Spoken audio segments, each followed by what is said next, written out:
यदि वृंदावन वास करने में आकाशवाणी मना कर दे, दैवी वाक प्रतिषेधिनी, तुम्हें वृंदावन वास नहीं करना, मुझे नहीं मानना आकाशवाणी की बात। स्यादवा गुरुणाम गुरा, मेरे गुरुदेव मना कर दे तुम्हें वृंदावन वास नहीं करना, तो मैं उनकी भी बात नहीं मानूंगा। और श्रेणी शास्त्र विदा महास्तु बहुधा, यदि शास्त्र कह रहे हैं, कोई शास्त्र सिद्धांत कि तुम्हें इनको छोड़कर वृंदावन वास नहीं करना चाहिए, तो मैं उनकी बात नहीं मानूंगा, क्योंकि मेरी आखिरी बाजी है। मैं वृंदावन वास करके प्रिया प्रीतम का भजन करके भगवत प्राप्ति करूंगा, जन्म मरण के चक्र से मुक्त होऊंगा, इसलिए किसी की बात नहीं मानूंगा। वृंदावन के वास को जिनके नाहि हुलास, माता मित्र सुतादित्य तज ध्रुव तिनको पास। और अनेकों प्रकार के विद्वान जन कोलाहल करें, तुम्हें ऐसा नहीं करना चाहिए, तुम्हें ऐसा नहीं करना चाहिए, तो भी मैं वो बात अपने कान से सुनकर भी अनसुना कर दूंगा। तथापि निखिल साध्य और साधनों का त्याग करके एकमात्र वृंदावन के भरोसे पड़ा रहूंगा। श्री किशोरी जी के निज महल में पड़ा रहूंगा, और इससे जो हमको सुख प्राप्त होगा वो सुख कहीं नहीं है, बिंदु मात्र भी नहीं है। इसलिए मैं अपने मन को निश्चय ये धारणा से पुष्ट करता हूं कि चाहे जो कुछ हो जाए वृंदावन वास नहीं छोड़ना। अगर ऐसा हो गया तो आवागमन मिट गया। वृंदावन बड़ा कृपालु है और हमारे अवगुणों की तरफ देखता ही नहीं है। बस एक अपराध न बने, यहां वास करने वाले ब्रजवासी वैष्णव जनों के प्रति दोष दर्शन, दोष श्रवण, दोष कथन ना बने, तो पड़े रहो, भगवत प्राप्ति हो जाएगी। क्या स्थिति देता है वृंदावन? प्रगायन नटन्नुद्धसन वा लुठन वा, प्रदायन रुदन संपतन मूर्छितो वा, कदा वा महाप्रेम माध्वी मदांध, चरिष्यामि वृंदावने लोक बाह्या। प्रगायन, प्रिया प्रीतम के पद गायन करते हुए, जोर जोर से राधा नाम गायन करते हुए, नटन, भाव में भरकर नाचता हुआ, रुदन, रोता हुआ, धसन, हंसता हुआ, ये प्रेम की स्थिति है।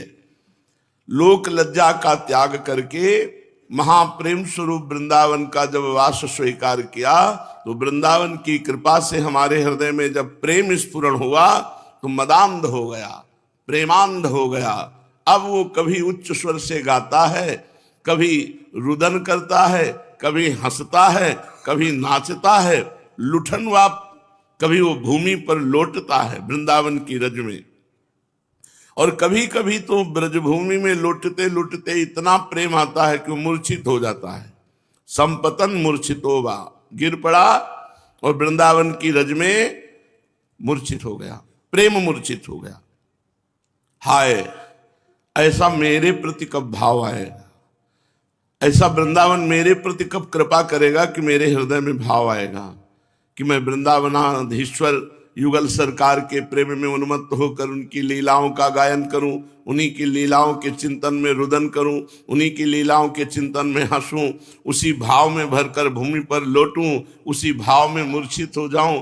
हाय, ये वृंदावन धाम हम पर कब ऐसी कृपा करेगा? न लोकम न धर्मम न गेहम न देहम, न निंदाम न स्तुतिम नापि सौख्यम न दुखम, विजानन किमप्युन्मदः प्रेम माध्या, ग्रह ग्रस्तवत् करहि वृंदावने श्याम।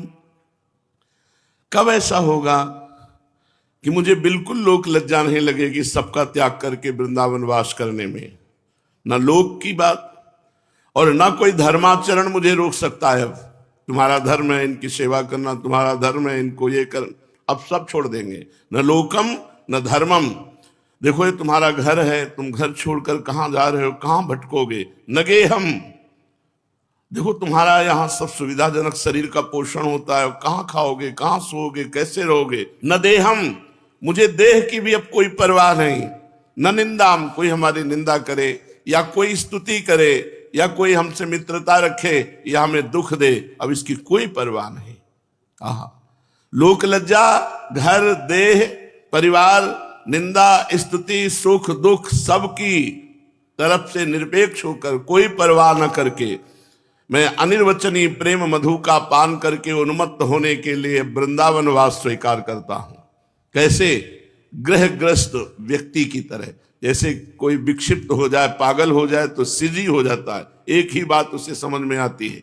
ऐसे हमें एक ही बात समझ में आई, न लोक, न ग्रह, न धर्म, न नाना प्रकार की निंदा स्तुति की कोई परवाह। अब तो श्रीधाम वृंदावन अखंड वास करना है, क्योंकि इसी से भगवत प्राप्ति हो जाएगी।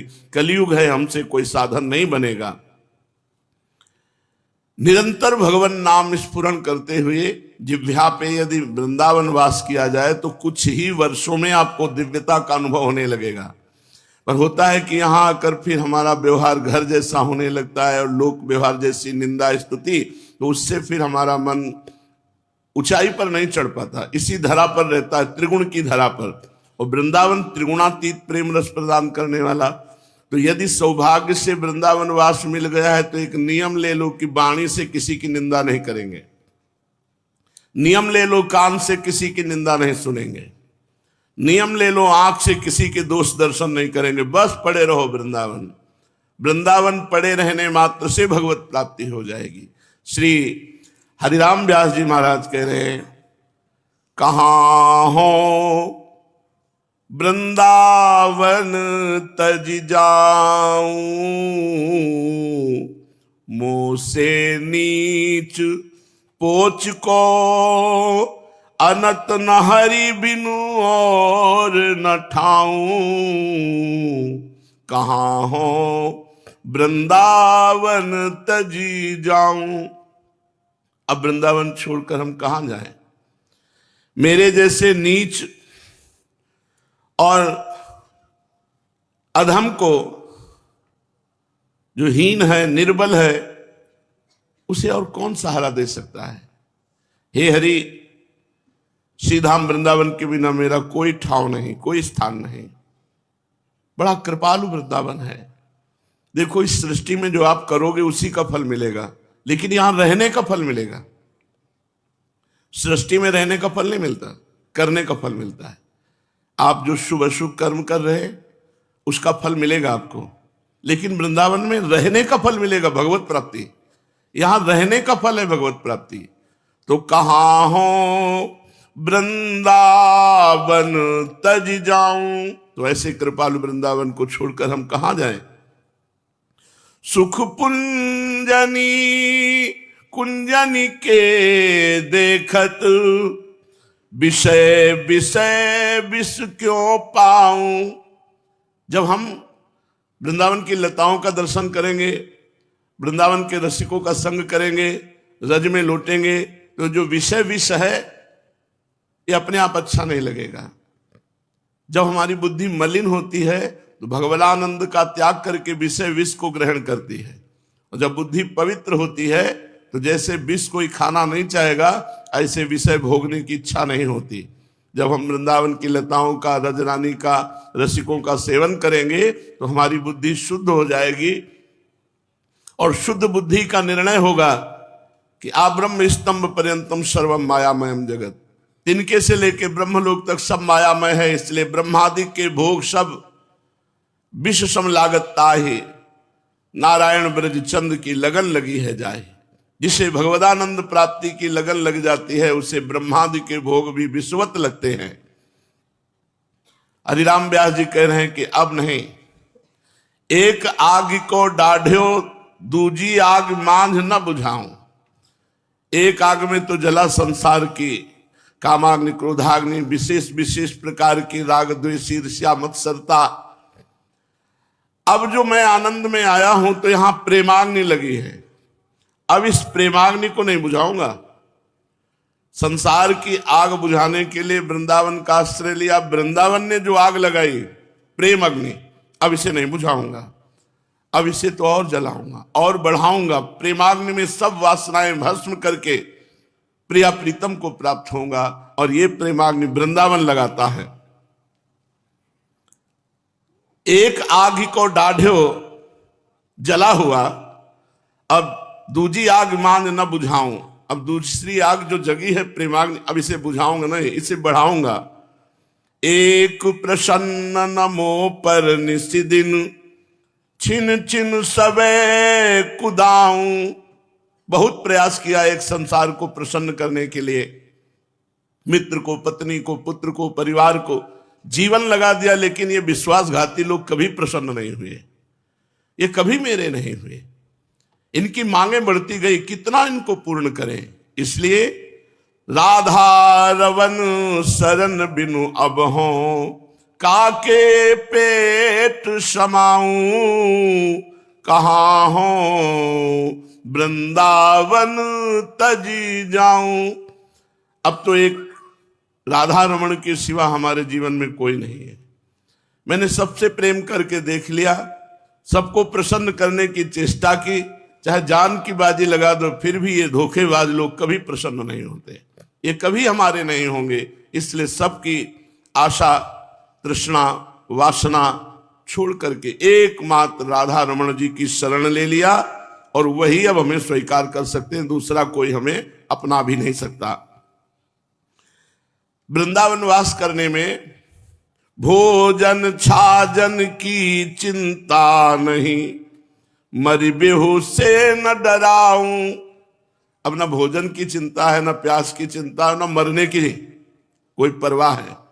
जब वृंदावन वास कर लिया तो आज मरूं या 100 वर्ष बाद मरूं, इसकी कोई परवाह नहीं। मरने से जो पद मिलता है वो परम पद हमें मिलेगा, वृंदावन नहीं छोड़ेंगे। और भूख प्यास तो विश्वम्बर भगवान सारे जगत का भरण पोषण करते हैं, तुम भगवान की शरण में हो, तुम्हारा भरण पोषण क्यों नहीं करेंगे। भगवान की दिव्य शक्तियां हैं जो भगवान की शरण में है, उसकी रक्षा करती हैं और उसकी व्यवस्था करती हैं। हरिराम व्यास जी कह रहे हैं, जैसे पतिव्रता पत्नी अपने पति के नाम का सिंदूर भर लेती है और ठसक से रहती है, ऐसे ही सिर पर सिंदूर व्यास धर्यो, अब वही है श्याम सहाऊं।